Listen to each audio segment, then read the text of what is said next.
Brooke had once been a woman of ambition. In her 20s, she was the star of her marketing team, confident, witty, and full of ideas that dazzled clients.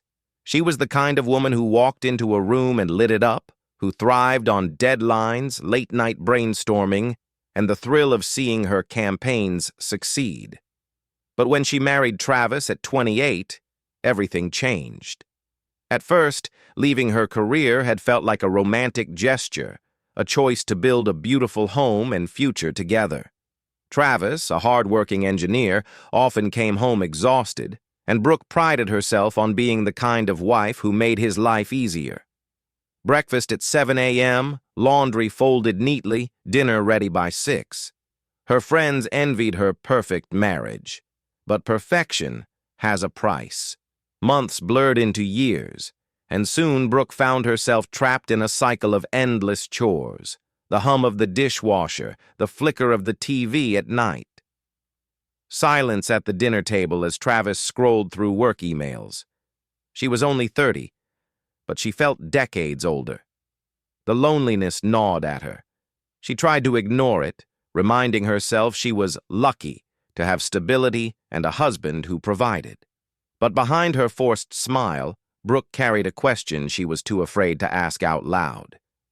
Is this really all my life is meant to be? One rainy afternoon, while shopping for groceries, fate intervened. She turned down the coffee aisle and nearly collided with Monica, her old college roommate. Monica was everything Brooke wasn't anymore: vibrant, independent, and unapologetically alive.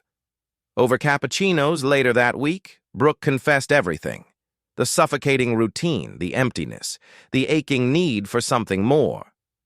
Monica listened intently, then leaned in with a knowing smile. You've always had a gift in the kitchen.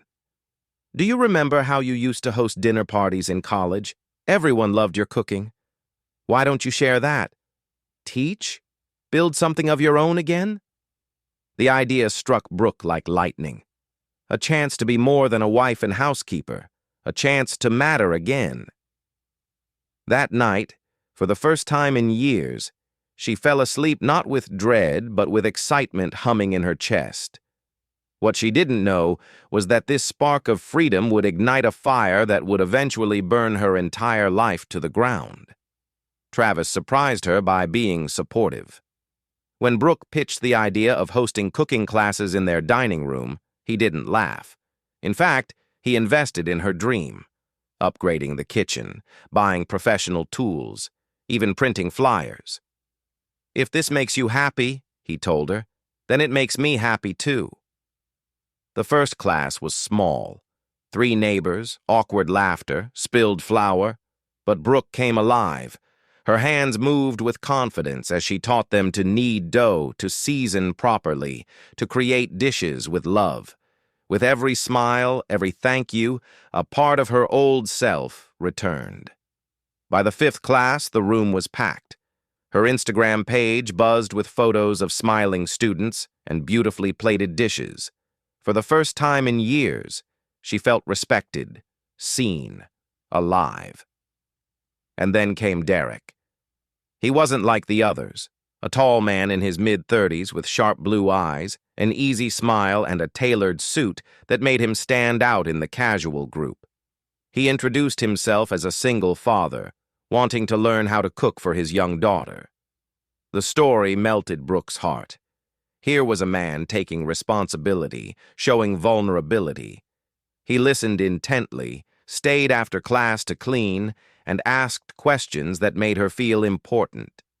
At first, she spoke of him openly to Travis. "Derek made the best risotto tonight," she'd say with a laugh. But soon, she stopped mentioning him. Not because Derek had done anything wrong, but because of the way her own heart reacted whenever he was near. It wasn't just Brooke who noticed. Monica, who attended nearly every class to support her friend, saw the way Derek's eyes lingered on Brooke. One night, after everyone had left, Monica poured wine and smirked. "You do realize he's completely obsessed with you, right? When was the last time Travis looked at you like that?" The words hit Brooke harder than she wanted to admit. She brushed it off with a laugh, but as she lay in bed next to Travis that night, staring at the ceiling, the question echoed in her mind. Derek's texts began innocently enough, questions about recipes, photos of his cooking attempts, but soon they shifted. Late-night messages about life, about dreams, about how much he admired her. Brooke told herself it was harmless, just friendship, just attention, but deep down she knew. A line had been crossed. The first time they met outside of class, it was at a small cafe across town. Brooke told herself it was harmless, just coffee, just conversation. But as Derek leaned across the table, his eyes locked on hers and whispered, "You're incredible, Brooke. I wish someone had told you that every day of your life." Something inside her broke. She hadn't heard words like that in years. From then on, their meetings multiplied. Coffee dates turned into long lunches. Long lunches turned into evenings in cheap motel rooms, hidden behind closed curtains.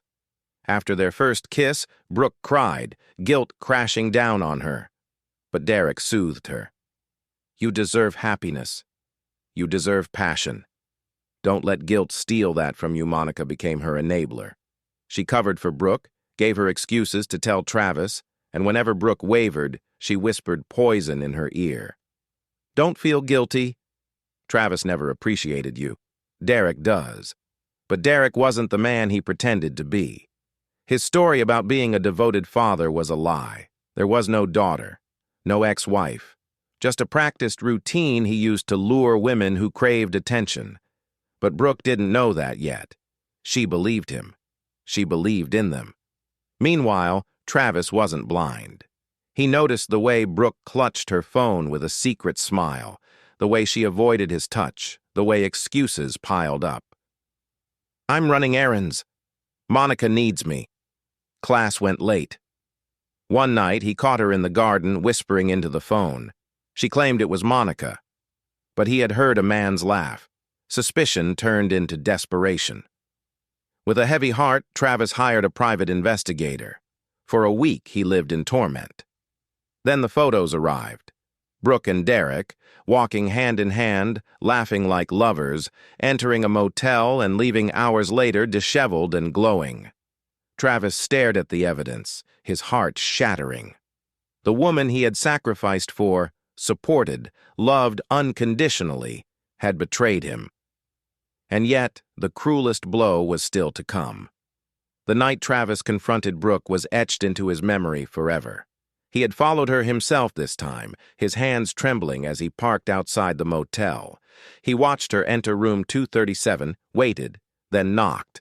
The door swung open, and there stood Derek in nothing but a towel, his smug smile vanishing at the sight of Travis. Behind him, Brooke appeared, wrapped in a sheet, her face pale, eyes wide with shame. Travis's voice cracked. 8 years, Brooke. 8 years of my life. And this is what I meant to you?" She stumbled forward, sobbing. "Travis, please, it's not what you think." But he cut her off, his voice low and final. "You can have her, Derek. I don't want her anymore." By the time Brooke returned home, her suitcases were waiting by the door.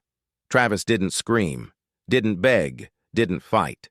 He simply handed her the papers and walked away, locking the bedroom door behind him.